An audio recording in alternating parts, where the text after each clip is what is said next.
வணக்கம். எல்லாம் நல்லா இருக்கீங்களா? எப்படி இருக்கீங்க? 9 மணிக்கு ஆடியோ ஃபங்க்ஷன் அப்படின்னு சொன்னாங்க.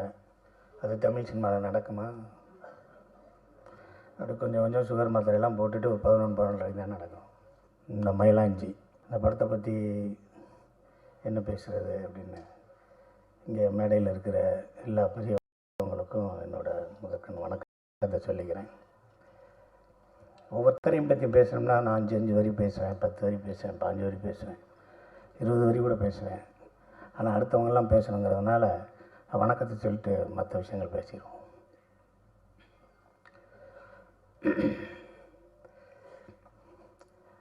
இது இந்த படத்தின் தயாரிப்பாளர் டாக்டர் அர்ஜுன் அவர்கள் என்னோட மாமா.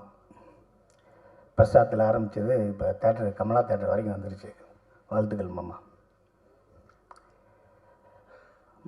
ஒரு 8 வருஷத்துக்கு முன்னாடி 10 வருஷத்துக்கு முன்னாடி என்னென்னா, நாங்கள் ஒரு எங்கள் சொந்த ஊர் வந்து சேத்தூர், ராஜபாளையம் பக்கத்தில். அங்கே எங்கள் தாத்தாவோட அப்பா காலத்திலே நாங்கள் புலம்பெயர்ந்து அங்கே சரியாக மழையெல்லாம் பெய்ய மாட்டேங்குதுன்னு சொல்லிட்டு தேனி பக்கத்தில் பெரியவளத்தில் வந்து செட்டில் ஆகிட்டோம். மழை பெஞ்சாலும் பெய்யாட்டியும் நான் அந்த ஊரில் தான் இருப்பேன்னு சொல்லி அவங்க தாத்தா அவங்க அப்பாவோட சேத்தூர்லேயே இருந்தார்.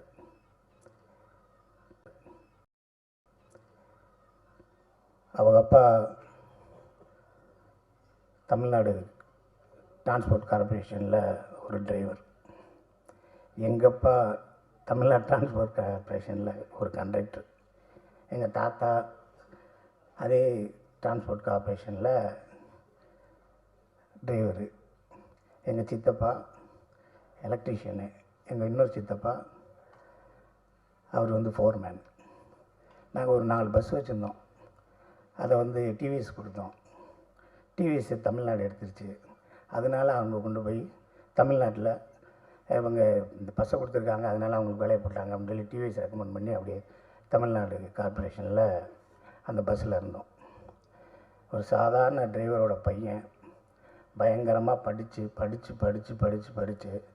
மதுரை மெடிக்கல் காலேஜில் சேர்ந்து ஒரு டாக்டர் ஆகி நான் அந்த ஊரில் தான் இருப்பேன். இந்த 10 ரூபா டாக்டர், 5 ரூபா டாக்டரு, 20 ரூபா டாக்டர்னு சொல்லுவோம்ல, அது மாதிரி டாக்டர் அர்ஜுன் சார். நீங்கள் காசே இல்லாமல் கூட நம்பிக்கையாக நீங்கள் போகலாம். ஒரு பெட் இருக்கும், படுத்துக்கலாம். எப்போ வேணாலும் மருந்து விடுவார், எப்போ வேணாலும் சாப்பிடுவார், எப்போ வேணாலும் மருந்து கொடுப்பார். அவர் கோயிலுக்கு போனதா சரித்திரமே கிடையாது. சாமியை பற்றி பேசின சரித்திரமே கிடையாது. அப்பா அம்மா பாரதியார் வள்ளுவர், அவ்வளோதான். கம்பர். அவரை ஹோட்டலில் சாப்பிட்டு அவர் உட்கார வச்சு ஹோட்டலில் சாப்பிட்ற மாதிரி ஒரு போட்டோவை காமிச்சிட்டேன்னா நான் உங்களுக்கு 1 லட்ச ரூபா தரேன். இப்போ கீழே வச்சுருக்க தண்ணி எடுத்து அவர் 1 மடக்கு குடிச்சிட்டாருன்னா உங்களுக்கு 2 லட்ச ரூபா தரேன். ஏசிலேயே கொண்டு போய் 3 மணி நேரம் உட்கார வச்சுட்டேன்னா 4 லட்ச ரூபா தரேன்.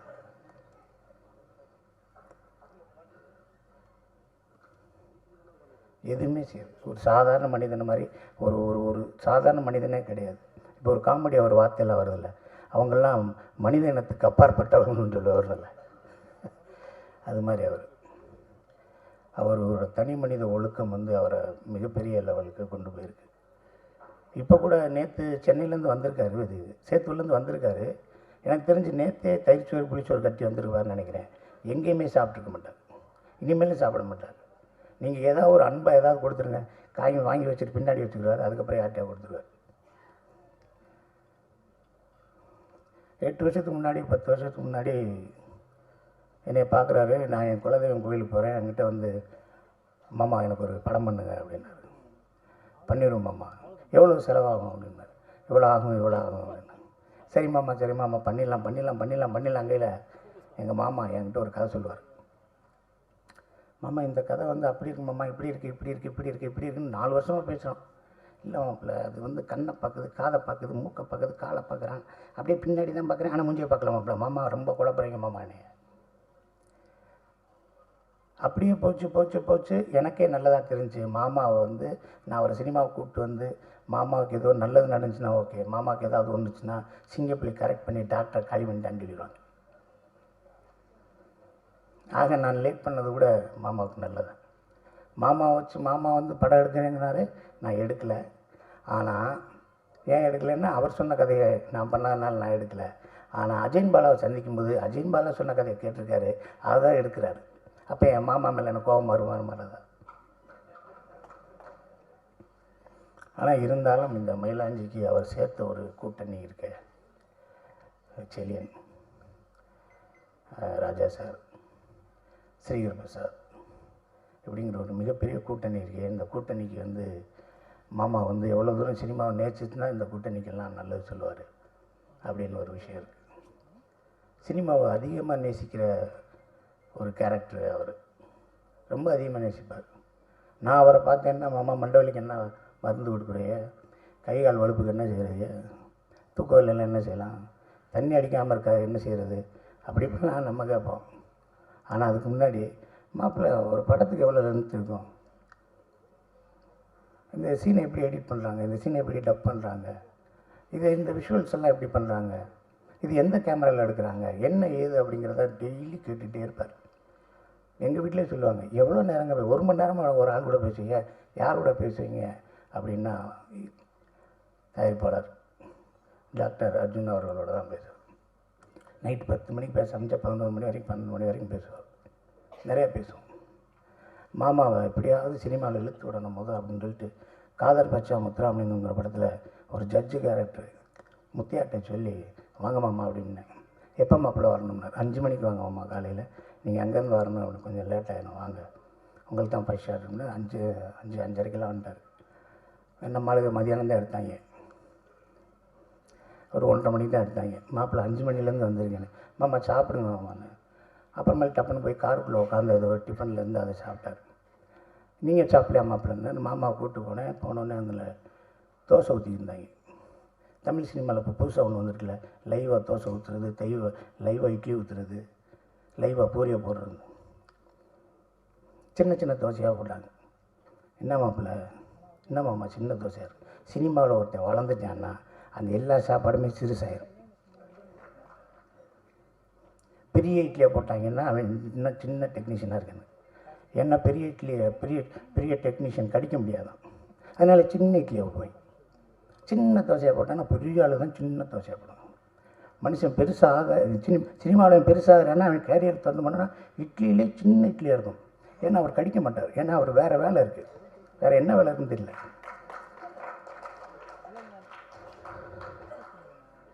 போன உடனே தோசை ஊற்றிருந்தாங்க. ஒரு தோசை ஊற்றுங்கண்ணே, தோசை ஊற்றுனாங்க. அப்புறம் இன்னொரு லைட்மேன் வந்தார். அண்ணே ஒரு வெள்ளைக்கருவு மட்டும் ஊற்றி ஒரு தோசையை போடுங்கன்னாங்க. அதையும் பார்த்தாரு. அண்ணே வெள்ளைக்கருவு மஞ்சள் கொண்டு கொஞ்சம் கலக்கி வெங்காயத்தோடு சேர்த்து ஊற்றுங்கன்னாங்க. அதையும் பார்த்தாரு. ஏன் மாமா இப்படி ஒவ்வொருத்தருக்கும் தோசை சுடுவாங்களாண்ணா. அப்படின்னு நினச்சேன், மாமா இன்னும் 2 வருஷம் லேட் ஆகும் போல படம் எடுக்கிறது.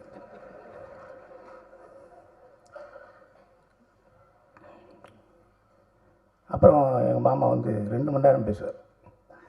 மீட்டிங்லாம் பேசினார், 2 மணி நேரம் பேசுவார். என்னைய விவேக், ஸ்னேகனை, லிங்கசாமி சார் எல்லாத்தையும் கூப்பிட்டு கம்பர் திருவிழா, பாரதி திருவிழா, வள்ளுவர் திருவிழான்னு சொல்லி அடித்து நொறுக்குவார். ராஜபாளையம் சேத்தூர் விருதுநகரிலே கல்லைக்கு எடுப்பார். ஒரு 1.5 கிலோமீட்டருக்கு கொட்டடிச்சு இழுத்துட்டு போவார். டங்கடா டக்கடா டங்கடா டக்கடா டங்கடா டக்கடான்னு. மாமா வேர்க்குது மாமா, இருந்தாலும் பரவாயில்ல வாங்க மாப்பிள்ள அப்படின்னு சொல்லி இழுத்துட்டு போய் பெரிய மீட்டிங்கை போட்டு தாய் தந்தையர்களை பேச வச்சு அதை வச்சு இதை வச்சு MP MLA எல்லாம் கூப்பிட்டு பெருசாக பண்ணிடுவார்.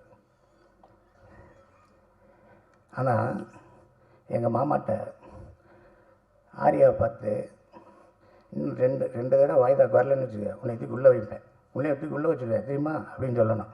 மாமா திணறி வேர்த்து விறுவிறுத்து தனியாக போய் அழுது கதவை போட்டி சிரித்து, மாப்பிள்ளை நான் இப்படியே கிளம்பிடுறேன், பைபாஸில் இந்த பக்கம் போயிடுறேன், இல்லை சர்வீஸ் ரோட்டில் ஏறலைன்னு சொல்லி அவரை சமாதானப்படுத்தி பேசுகிறேன்.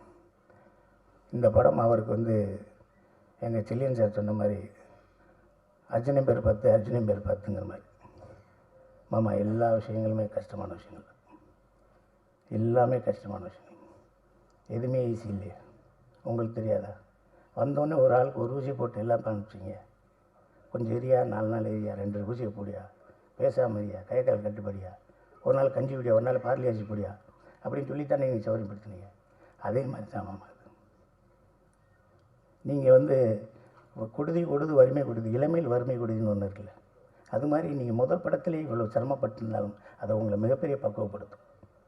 இந்த உட்காந்துருக்காரு கங்கைமரன் சார், அவங்க படாத கஷ்டமா? இந்த என் சகோதரர் இருக்கார் மிஸ்கின் சார், அவர் படாத கஷ்டமா? அந்த ஐஏஎஸ் எல்லாம் அவர் எப்படி படித்தார்னே தெரியல. அவரை நீ எனக்கு அறிமுகப்படுத்தி வச்சீங்க.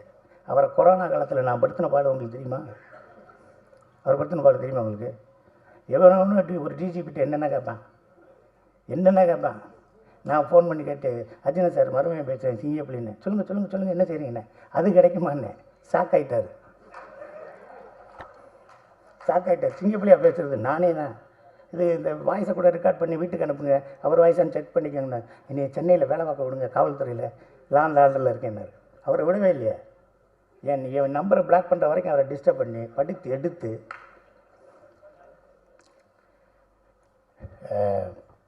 அன்னைக்கு நடந்து போயிட்டுருக்கையில் அந்த ₹1 தூக்கி இவர் ₹1 கொடுத்தாராம், அவர் ₹1 வச்சுக்கிட்டாராம். அந்த காசை வச்சுக்கிட்டு எப்படி இருந்தீங்க? இன்கம் டேக்ஸ் ரேட்டெல்லாம் வந்தால் என்ன ஆயிருக்கும்? நானும் எத்தனையோ பேரோட நடந்து போகிறேன். என்கிட்ட தான் ₹10 வாங்கிட்டு போகிறாங்க.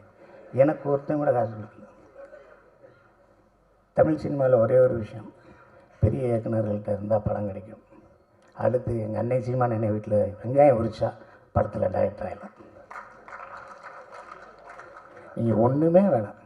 எங்கள் அண்ணன் வீட்டில் போய் தினம் போங்க, சாப்பாடு போடுவார், அது போடுவார், இதை போடுவார். சாப்பாடுன்னு சாதாரண சாப்பாடெலாம் கிடையாது. ஒரு தடவை என்ன செஞ்சார், பாலா சார்ட்ட வேலை பார்த்துக்கிட்டு இருக்கையில் அண்ணன் சீமான் என்னை வீட்டுக்கு போயிட்டேன். மத்தியானம் சாப்பிடுவோம்டா? நான் சாப்பிடுவோம்னே. சரி, ஏதாவது வாங்கிட்டு வந்துடு, நான் சாப்பிட்டு வந்தேன். வா, காலையில் OMC வாக்கிங் போகலாம். ஓடணும்டா நீ அப்படின்னு கூப்பிட்டு போயிட்டார். மதியானம் போய் சாமி வாங்கிட்டு விடானது.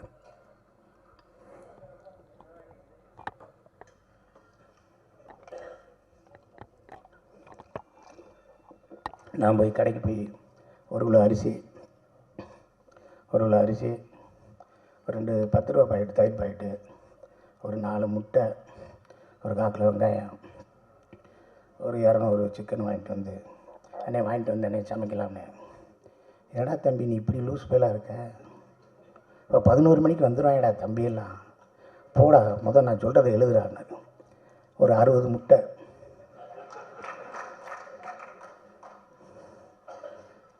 6 கிலோ கோழிக்கறி, 4 கிலோ மட்டனு, அந்த இது மாதிரி இருக்குங்களா, வறுகரிசி மாதிரி இருக்குங்களா, அது 2 கிலோ வாங்குடா. சின்ன வெங்காயம் ஒரு 5 கிலோ வாங்குடா. பச்சை மிளகா வாங்குடா. இல்லை 3 லிட்டர் தயிரை வாங்குடா. அந்த பொம்பளை பிள்ளைகிட்ட சொல்லி ஒரு 30 பேர் சாப்பிட்ற மாதிரி ரசம் வைக்க சொல்கிறா. இல்லை அவனுக்கு ரசம் தானே பிடிக்கும், சாப்பிட மாட்டான்டா. இந்த கொஞ்சம் போல் பழைய சோறு தான் தனியாக வைக்க சொல்கிறா. அந்த தயிரை தனியாக வைக்க சொல்கிறா. அந்த மோர் வெங்காயத்தை வைக்க சொல்கிறா. சின்ன வெங்காயம் நிறைய பேர் சாப்பிடுவாங்கடா. இது எல்லாம் 60 முட்டையை அவனை வைக்க வைடா பார்த்தாதுடா பாடுறா அப்படின்னா. அதே மாதிரி 3 மணிக்கு வந்தாக எங்கேருந்து வர்றாங்கன்னு இது, எப்படி சாப்பிட்டு போகிறாங்கன்னு இது. தட்டை கூட கழுவாமல் போயிடுவாங்க. நான் கூட சொன்னேன், அவனுக்கு தட்டை கழுவி சொன்னேன். விரு அவனுக்கு வேறு வேலை இருக்கும்டா, போய் தொலைகிறான்டா.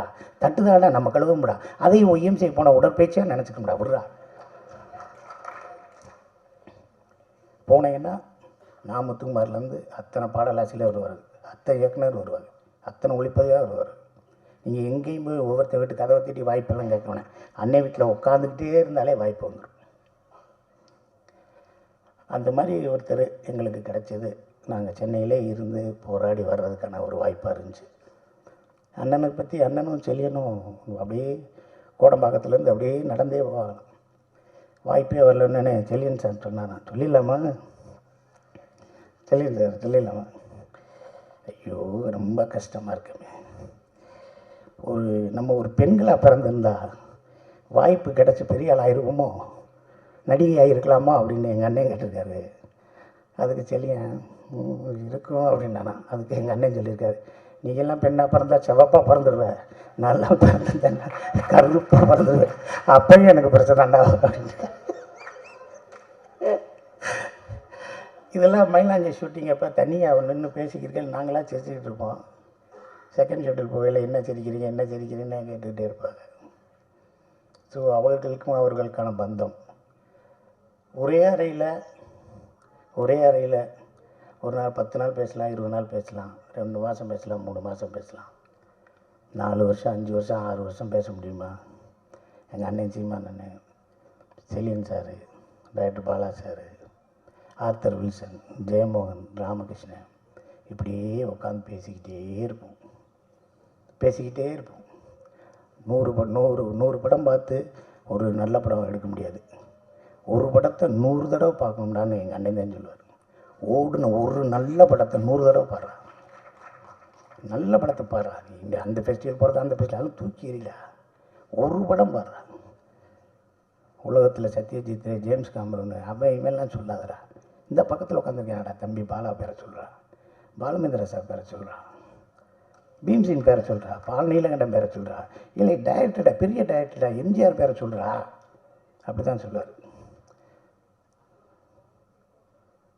அது போட்டதற்குரிய இத்தனை பேர் இருக்காங்க. கங்கையரமன் சார் என் படத்தில், ரெட்டு படத்தில், அஜித் படத்தில் நடிக்க சொல்லி அவர்கிட்ட போய் கேட்டேன். அவர் நான் ஆஃபீஸ்க்கே வரேன்ப்பா அப்படின்னாரு. ஆஃபீஸில் வந்தேன், கதையெல்லாம் சொன்னேன். எப்படிப்பா நான் பண்ணிடுவேனா வச்சிருவேனா அப்படின்னாரு. நீங்கள் பண்ணாலும் பண்ணாட்டியும் உங்களை பண்ண வச்சுருவேன் சார்னே. அது ஏதோ டேட்டு பிரச்சனை, அதனால் பண்ண முடியாமல் போச்சு.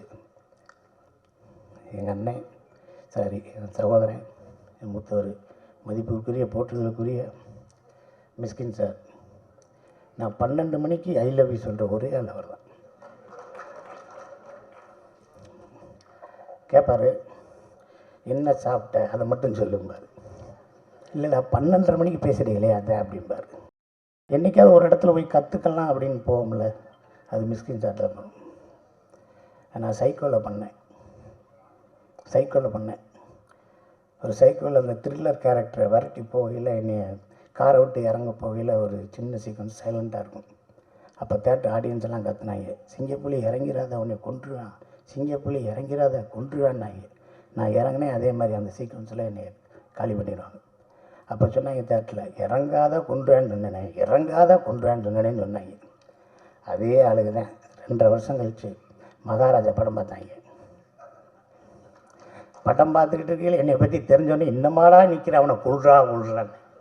அதே 100 ரூபா கொடுத்தேன்னா இங்கே 120 ரூபா கொடுத்து என்னை கொள்ள சொன்னாங்க. ஒரு பெட்டி நிறையா கோயம்புத்தூரில் இருக்க எல்லா மாலுக்கும் கூப்பிட்டு போகிறார். இந்த கேப் உனக்கு பிடிக்குதா, உனக்கு பிடிக்குதான்னு 10 கேப் வாங்குறாரு. அந்த கேப்பு மொத்தமே ஒரு 5000 ரூபா ஆயிடுச்சு. கோட் வாங்குறாரு, ஷர்ட் வாங்குறாரு, ஷூ வாங்குறாரு. இல்லை பேசாமல் இருங்க, உங்களை நான் அழகாக காட்ட போகிறேன்னாரு. அதில் வெற்றி பெற்றாரா சரியானு எனக்கு தெரியல. நம்ம அழகாக இருந்தால் தானே இருக்கும். ஆனால் என்னை வச்சு அந்த சைக்கோ படத்தில் ஒரு நல்ல கேரக்டர் விட்டார். தினமும் ஷூட்டிங் முடிஞ்சோடனே சிங்கப்புலி நான் ஒரு கை தட்டுங்க அப்படின்னாரு. ஷூட்டிங் முடிஞ்சோடனே நான் இன்றைக்கி உங்களுக்கு முடிஞ்சிச்சுன்னே போயிட்டு வாங்கினேன் நல்லபடியான. போய் ஏறினேன், காஸ்டியூமர் ஒரு பெட்டியோடு வர்றார், பெரிய பெட்டியோடு.